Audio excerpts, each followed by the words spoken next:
and into the race season. But usually it's getting hot in the afternoons here, but this weekend it's set quite fair. So cool conditions, bit of a breeze, like you said, and ideal really in terms of grip and tyre performance.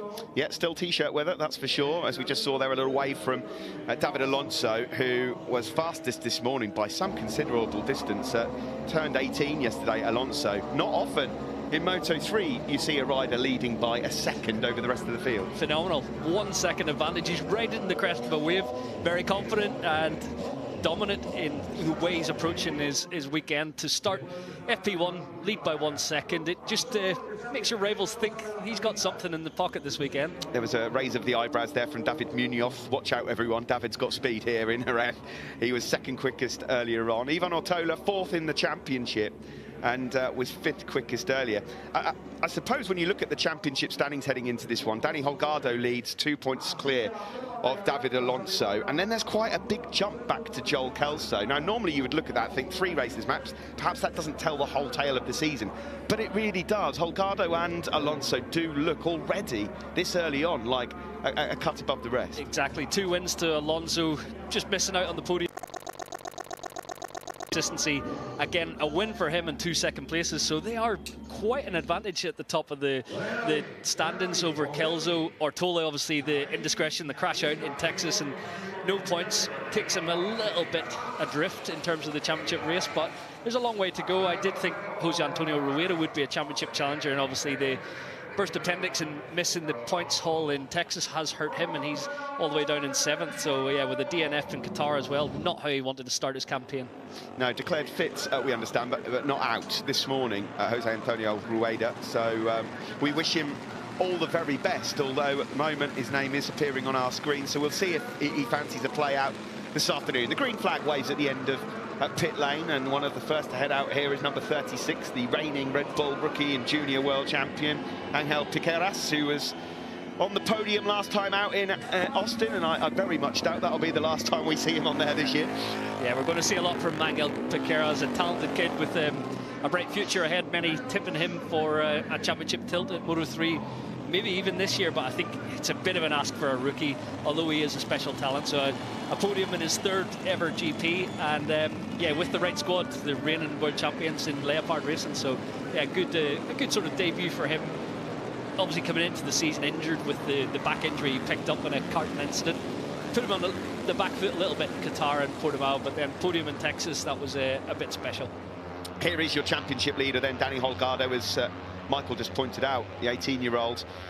Has been so consistent. He led most of the race in Qatar the opening night until he was mugged on the last lap by David Alonso, but he's always there, and I suppose he's going to be keeping David Alonso honest all season. You would put Alonso, I think most of us here in the team would probably pick Alonso as the favourite to win, but it's not going to be easy for him. I mean, if Holgado maintains this consistency. Yeah, and Danny had that consistency last year all the way up to the summer break, and then the wheels fell off his wagon. He couldn't get things back on track, and I think this season he just seems a little bit more settled, more mature maybe, and obviously the Tech 3 team switched to gas, but there's no actual real change inside the camp.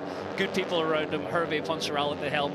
It seems to be a good environment for him to flourish, and I think he will be a tough one for Alonso, because Alonso's more of a firecracker, throw a little bit of caution at it and may end up, you know, having a few tip-offs, DNFs that I don't think will befall Holgado, but a long way to go yet. It could be the Alonso show if he gets into his stride and finds that consistency and just eradicates those little errors. We just saw Scott Ogden on screen, of course, part of your MLab Racing Honda team. What was the word from the camp after the free practice this morning? 13th for Scott. Yeah, he was quite positive, said that they made some chassis adjustments, was quite different, so he spent a little bit of the session getting his head around it. Didn't get a tow or anything, done it by himself, and he was quite happy with the lap time. So he said there's more to find. It's a different direction. He said he doesn't get the same pitch and weight transfer, but it seems to turn better. So he seemed reasonably happy, and Josh likewise, yeah, up in 15th. Josh is normally a slow burner into the weekend, builds throughout, and so yeah, for him to be that fast straight off the rank. He missed pre-season testing here. He had a crash on his first flying lap actually in pre-season testing, so that was his first session of Jerez in 2024.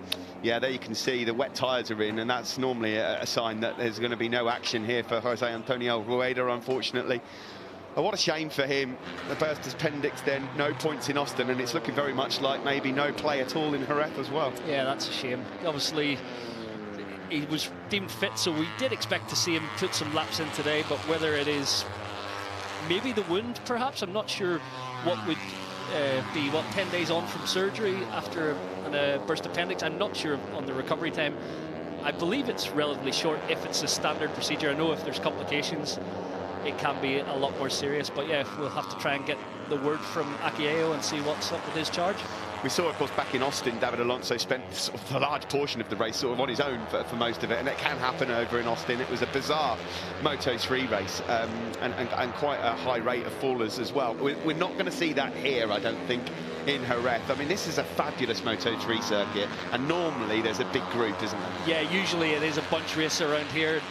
The pre-season tests seem to be lending itself a little bit to the KTMs, that they had more pace, and typically they race better. So I think it's going to be a tough one for the Honda guys to overhaul the KTMs around this racetrack, but I think it's going to be a typical Moto3 race, not like we've seen in Texas, where we had a runaway leader and a lot of crashes. It was definitely a bit of an anomaly. It's one of those circuits where it doesn't really seem to matter too much. Of course, you want to get pole position, Michael, but it doesn't really seem to matter where you qualify here. You're always going to get a chance, aren't you? And Brad Binder famously won from the back of the grid, didn't he, here?